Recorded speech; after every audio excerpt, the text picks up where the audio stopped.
নন্দিত অভিনেত্রী অঞ্জনার শোক কাটিয়ে না উঠতেই না ফেরার দেশে চলে গেলেন প্রবীর মিত্র। বাংলা চলচ্চিত্রের স্বর্ণযুগের এক উজ্জ্বল নক্ষত্র প্রবীর মিত্র।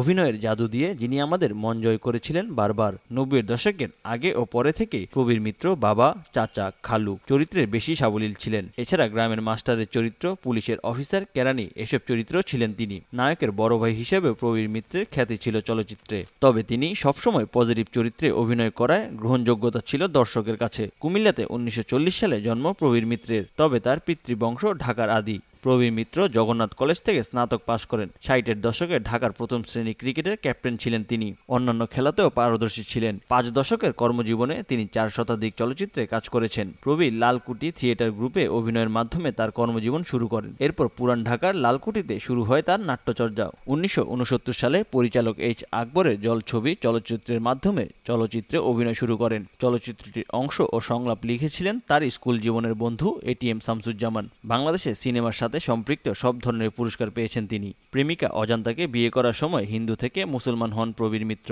তার স্ত্রী 2000 সালে, ছোট সন্তান 2012 সালে মারা যান। প্রবীর মিত্র 2 ছেলে 1 মেয়ে রেখে গেলেন। দীর্ঘদিন ধরে অসুস্থ থাকায় প্রবীর মিত্র চলচ্চিত্রে অনিয়মিত ছিলেন। 81 বছর বয়সে মহাবিশ্বের সাথে মিলে গেলেন প্রবীর মিত্র। তবে তার অভিনয় কর্ম মানুষের মাঝে রয়ে যাবে সবসময়।